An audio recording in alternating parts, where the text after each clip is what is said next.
अस्सलाम वालेकुम क्लास, कैसे हैं आप सब लोग। आज हम लोग करने जा रहे हैं एक्सरसाइज 3.2 का क्वेश्चन नंबर 4। क्वेश्चन नंबर 4 की स्टेटमेंट देख लेते हैं। उसने क्या कहा है कि find the value of x from the following statement, मतलब कि इन फॉलोइंग स्टेटमेंट से हमने क्या फाइंड आउट करना है, एक्स फाइंड आउट करना है। पहले हम लोग क्वेश्चन नंबर 1 देख लेते हैं। क्वेश्चन नंबर 1 राइट ओनली हमारे पास क्या है, बेस में 2x इज इक्वल्स टू 5। अब यहाँ से हमारे पास देखा जाए तो हमारे पास दोबारा से वही लॉग वाली वैल्यू आ जाती है, जिसमें हम लोग लिखते हैं लॉग ए की पावर ए बेस में is equals to y x.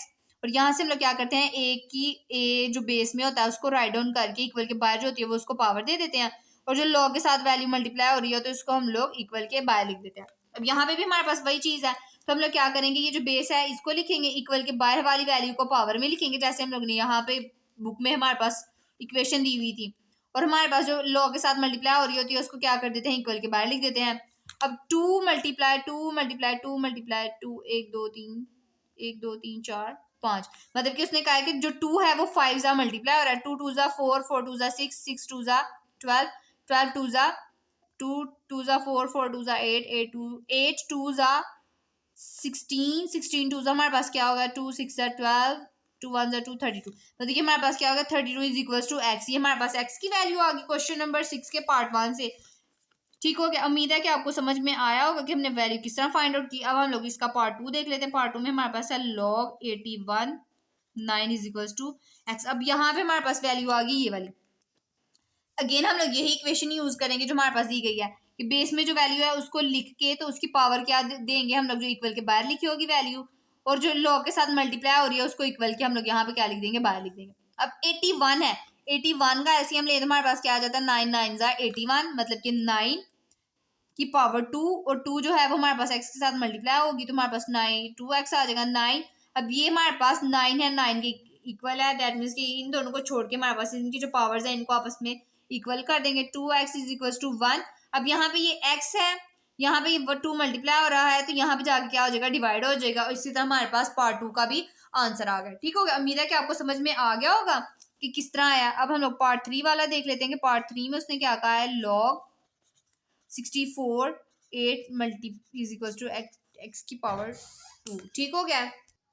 अब यहाँ से क्या होगा, अगेन हम लोग वही इक्वेशन यूज करेंगे जो है लॉग ए बेस में y मल्टीप्लाई हो रहा है इज इक्वल टू एक्स, और ये जो बेस में है इसको राइट डाउन करके इक्वल के बाहर जो वैल्यू होगी उसको पावर में लिख लेंगे, और जो इसके इक्वल लगा के हम लोग क्या लिखेंगे, जो लॉग के साथ मल्टीप्लाई हो रही है वो वाली वैल्यू। अब यहाँ पे भी वही है, 64 लिखेंगे और जो इक्वल के बाहर है उसको पावर में राइट डाउन कर लेंगे, इक्वल लगा के लॉग के साथ जो चीज मल्टीप्लाई हो रही है उसको हम लोग इक्वल के बाहर लिख देंगे। अब यहाँ से 64 है, 64 को भी यहाँ से एलसीएम लिया जाए तो वो 8 8 जा 64 हो जाए, मतलब 8 की पावर क्या आ जाएगी 2।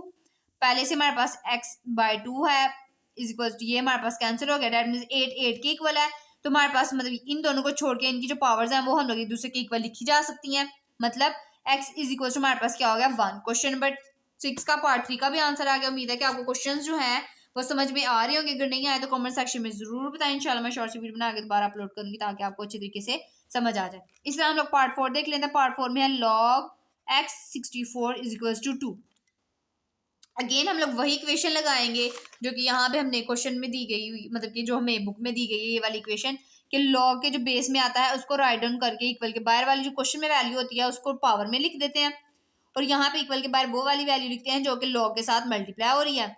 अब यहाँ से देखा जाए x की पावर 2 64 का जब हम लोग एलसीएम लेंगे तो 8 8 जा क्या आता है 64, मतलब कि यहाँ पे 8 की पावर भी क्या हो जाएगी 2 हो जाएगी। तो यहाँ पे ये 2 2 के इक्वल है, दैट मीन्स मतलब कि ये पावर में है, ये पावर में दोनों से इक्वल है, दैट मीन्स कि हम लोग x इज इक्वल टू क्या लिख सकते हैं 2 लिख सकते हैं। दैट मीन्स कि ये हमारे पास क्या आ गया, क्वेश्चन नंबर 6 का पार्ट 4 का आंसर। पार्ट 5 देख लेते हैं। पार्ट 5 में हमारे पास क्या है,